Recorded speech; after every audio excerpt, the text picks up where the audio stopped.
Fire is often misunderstood. If it gets out of control, it can burn up just about everything in its path, and tragically, fire does get out of control. However, fire has always been a major part of the North American ecosystem, and the soil, plants, and animals can benefit from fire in ways that may surprise you. In this video, we will cover the benefits and downsides of burning, as well as practical information to use fire as a cost-effective management tool. Now, it's not essential that you burn. Burning is not, it is definitely something that was part of the native grasslands. You know, historically, like the grasslands burned 1, 3, 5 years apart. It all depends on the grassland and lots of different factors.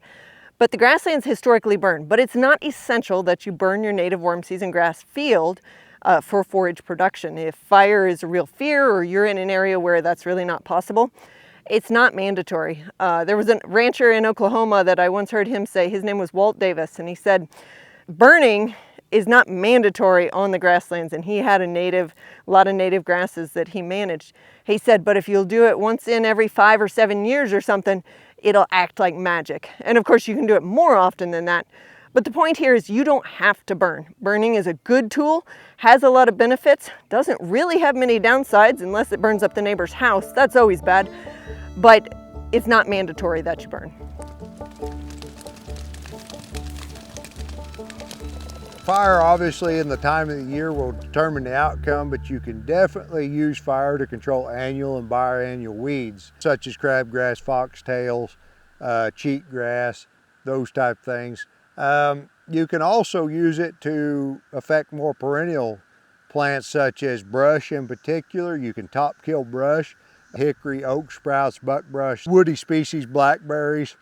You can top kill them. Now that means you're not going to kill the root system below ground, but over time and repeated fire, grazing, and if you use any herbicide, it's a tool to help you along your way.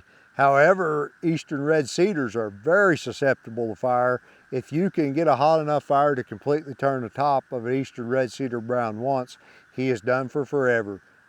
He will not come back from the roots, so it's very effective for cedar control.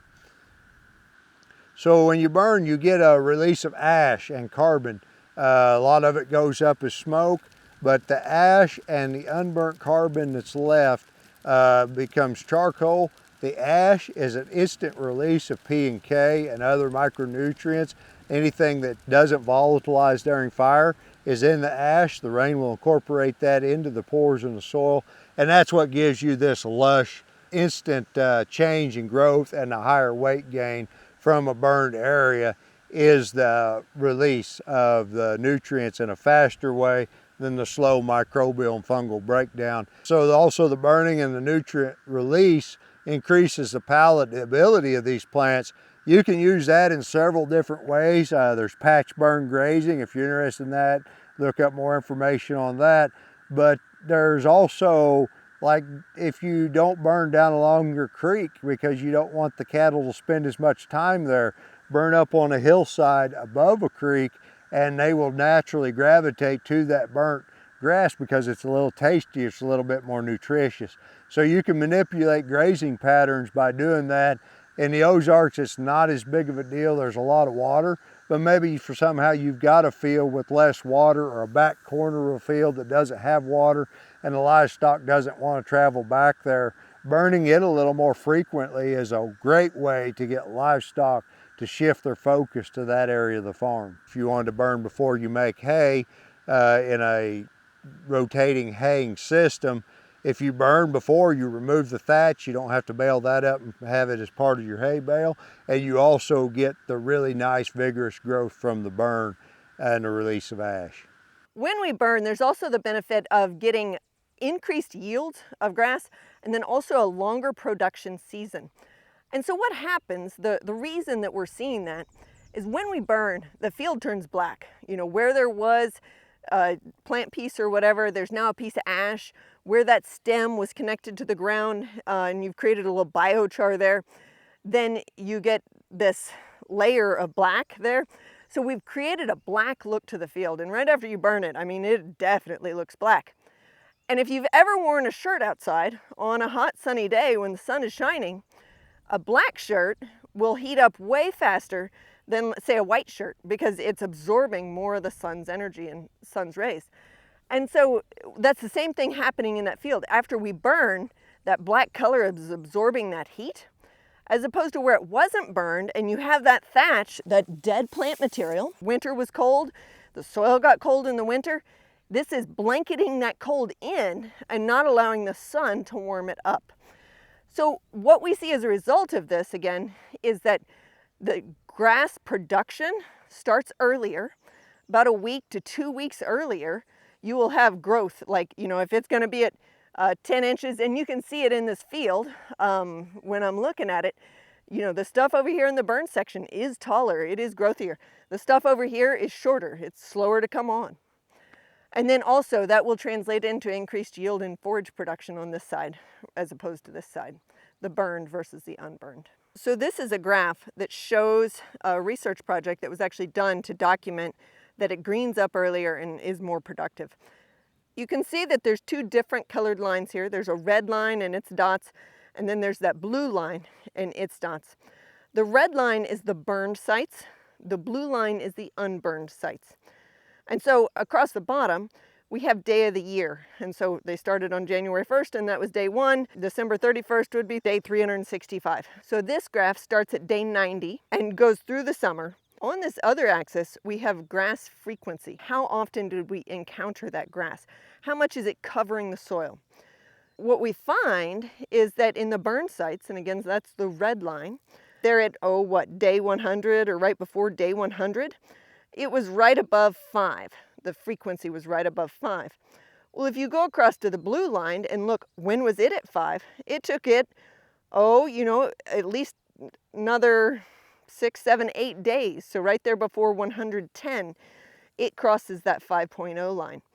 If we go on up and look at, say, the 20, the grass frequency of 20, on that red line, that occurs somewhere right about, day 118. And on that blue line, it occurs later. So to get to that same 20, we need to go out to day 140 to get that same frequency. So that red line, the burned site, maintains a greater frequency of grass or cover of grass through that whole entire growing season that's shown on this graph, all the way out to 190 days. Fire also has benefits as far as nitrogen in the plant and as far as growth of the plant. And there's some research that we want to look at to illustrate that. So this research project was actually looking at big bluestem, and they compared burned to unburned plants. What did they actually end up seeing? So there was various factors they measured, and we'll go through them here one at a time. So leaf nitrogen content. What happens to the content of the nitrogen in that leaf? Is it higher or lower? And as cattlemen and women, we think of this as crude protein. So what happens to the crude protein content of that plant with a burn? What they found is there was a 41% increase when you burned. So when you burn, there's almost half as much, again, nitrogen or crude protein in those leaves as there is in the unburned plants from that year.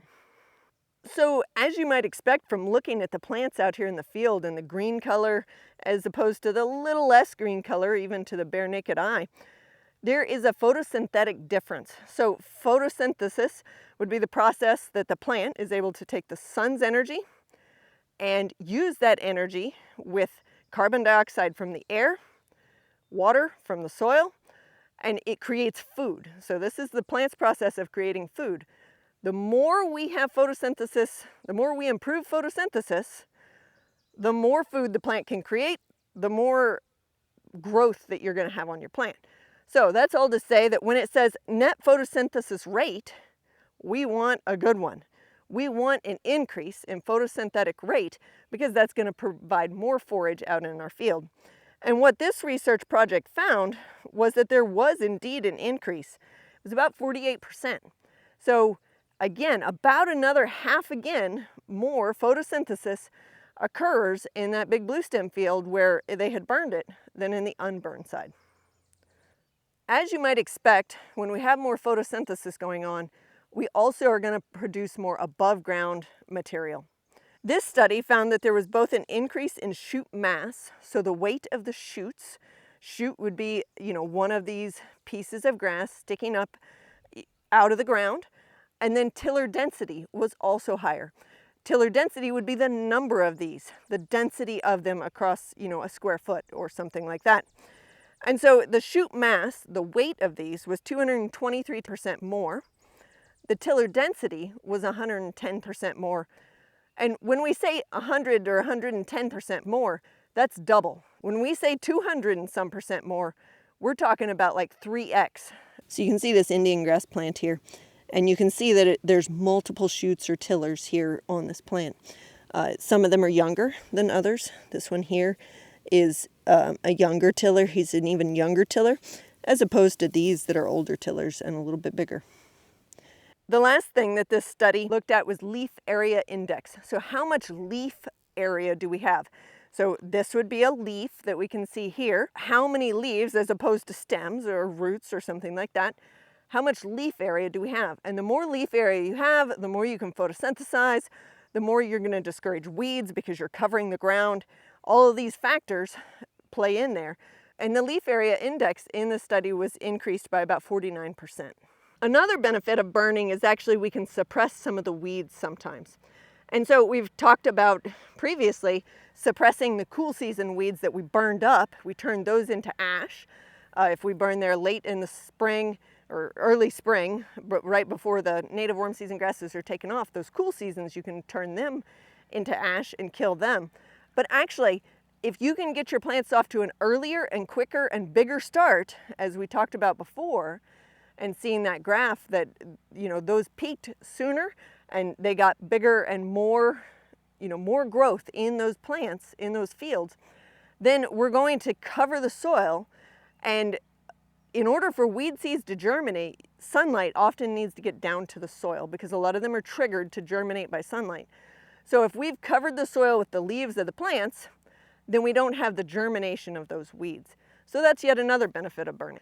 Another benefit of burning a native grassland, a native warm season grass field, is that there's not a change in the carbon in the soil or the nitrogen in the soil.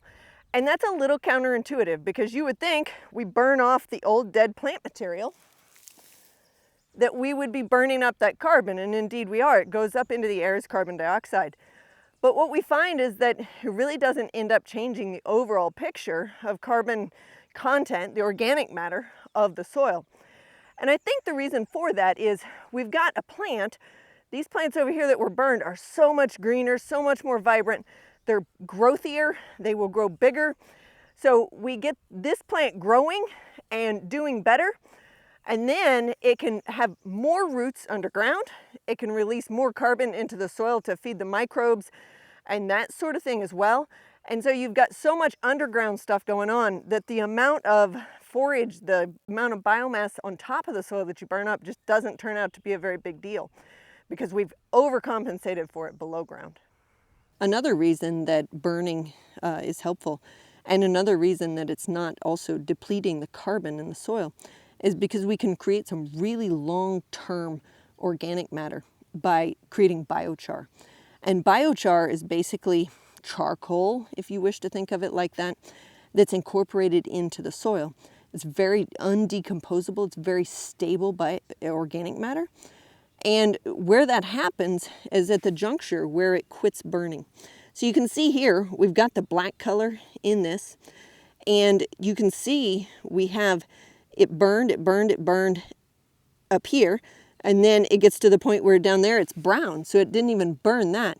And it was probably wet down there at that level, and it wasn't able to go ahead and finish burning that. But here at that junction, where it goes from burned to unburned, is where you get this biochar created. And actually a big amount of the organic matter in the prairie soils is thought to be biochar. Here we're on the unburned side, and you can see there's a huge difference in the amount of ground cover we have. And of course it's always variable across the field, but right here we've got all of this thatch, and if I start to dig down through it, of course I can get to bare mineral soil down here. This thatch is not all bad, as it does provide a mulch or an armor for the soil to protect the soil, but also This is potential fertilizer just waiting to be burned and turned into phosphate, potash, and those elements that the plants can reuse and recycle in a really short order. So another question we get asked is, if I burn my field, is it going to mess up my fungal or bacterial situation? And the answer there is no. What's below the soil and with the fungus and the bacteria is not largely affected with what's above the soil. Now, part of that is the time of year we're burning. In the spring and the fall, the ground quickly gets covered again. So it's not similar to the problem you get when you hay a field in the hot summertime and then bake it with the sunshine, because it's slow to regrow. So you don't get that damage to the fungi and the bacteria, because it's a lot more pleasant time of the year to have the soil bare, and then it quickly greens back up there in the spring. Also, when you burn, especially if it's a hot burn, you reduce that carbon layer or the thatch layer against the soil that the microbes and fungi are eating. But again, it's a cool time of year. There's not a lot of that microbial action and fungal action going on, and you're quick to cover the ground again and get more thatch down as you start to graze here in May. So another big thing with burning that it does is, by removing that thatch in some areas and removing that cover, that makes for good habitat for bobwhite quail as they get out and they forage. The livestock is there, the insects are there. Now, it's important to remember, if your wildlife is your main focus, you might just burn half your field or 3/4 your field or 1/4 your field. The goal with wildlife is you need some of the old cover for brood rearing and nesting habitat. That's where they're going to lay their eggs in the spring, whenever it's still fairly bare ground where you burnt. The native warm seasons are greening up and coming on, but they're not that thick yet. But then as soon as those quail hatch and have the ability, they head out to where the more nutritious grass is, not because they like to eat the grass, but there's bare ground for them to peck seeds, and there's also a lot more wildlife is in the form of bugs and things there for them to eat. So that's where they head. The livestock will be there. There'll be more trails, more mobility of the birds there. Also bare ground for dusting and that type of activities the birds have. As far as your other wildlife, bigger wildlife, let's say deer for instance, they love that nutrient release also from burning, and the forbs that come along with it are a little more robust, usually a little thicker, and express themselves better, and the deer definitely take note of that.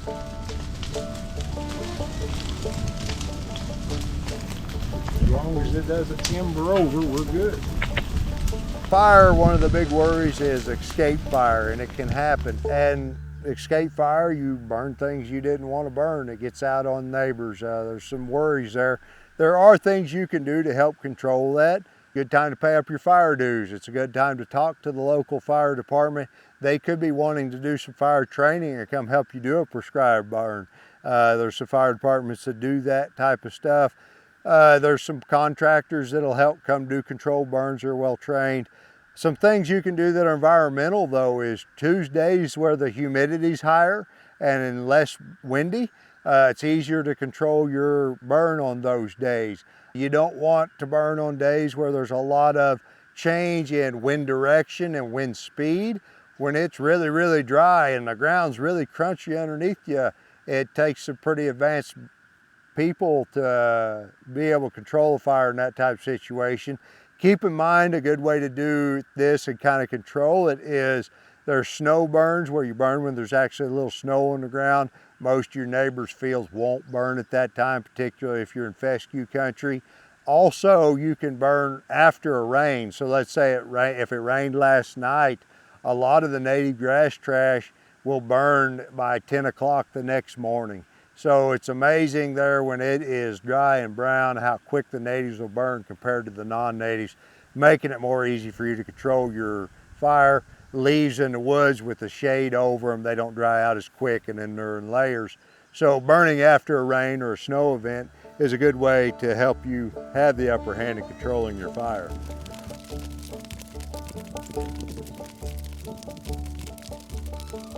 There's different kinds of fire and different kinds of burns. The Native Americans actually had a lot of different words to describe fire, because it wasn't just fire, ooh, it burns. There's cool burns, there's hot burns, there's backfire burns.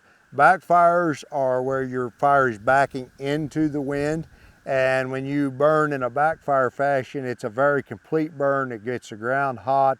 It's a great way to kill brush because it slowly creeps by that brush, really heating the cambium layer up. It's not a big volatile burn, and it's hard to cover much acreage in a day with a backfire. Then you got the big forward fires that are impressive, and the faster the wind pushes them, the faster they go, and they flash and race across the field. But they're actually cooler on the soil and less intense on brush most of the time, because it's not there for a long period of time. It's not slow and not a complete burn and leaves more thatch on the ground. The snow burns are obviously very cool on the ground. You're just burning the top layer and leaving all the thatch. Same with a wet burn. You kind of want to use different types of burns based upon the management goals you have. Removing thatch, not removing much thatch. Maybe you've got a weed or brush problem you're trying to control. In the places you can't burn, like we talked about mechanical uses, mowing and whatnot, mowing or haying, you also might use some livestock uses, have somebody bring in some goats, sheep, those type of things to help you control weed problems that you're having trouble with. You get up in the spring and you're trying to plant, you're trying to burn, and you're dry enough to burn leaves today. The question we get asked a lot is it time to burn my field? Well, that depends a lot on your outcome you're wanting. There's a little bit of call sometimes to do a summer burn, but not much. A lot of those happen in August, and they're to benefit grasslands that have a lot of forbs in them, things like that. Forbs are cool season grasses. But the most common time to burn is after frost to early spring green up. So you're looking at October, November, December, January, February, March, and early parts of April. Those are when your warm season grasses are dormant, and you'd choose the time to burn in there based upon how many cool season grasses you have or want to have in your planting. The earlier fall burns seem to really stimulate wild rye, festucas, the native fescues, wedgegrass, June grass, those type of plants, because they have a long recovery period over winter. If you're primarily in a warm season grass field, you're probably wanting to burn about as close to March and April as you can. It won't hurt the grass to burn earlier, but you do leave your soil bare for erosion. There's nothing growing there. So if you burn in October, November, December, January, February, March, and early April, you just have bare ground, raindrops hitting it. The roots are still there to hold the soil down below, but there's nothing to protect the top of the soil from the power of the raindrop. But what I'm also looking at is, there is some washing, and we're on a slope here, a fairly decent little slope, but there's definitely some washing and movement of material. So we were left with some of the thatch on the soil, and you can see how it's mounded up, made this little beaver dam, if you will, here. Now, do I think it's moved, feet and yards and whatever? No, because I see a little beaver dam here, within a foot of each other. Here's a beaver dam and here's a beaver dam. So I do think we're moving material downhill with the slope, but I also don't think it's this huge amount of erosion. But to minimize that, to shorten the period of time between the burn and when these plants are going to be actively growing is really important.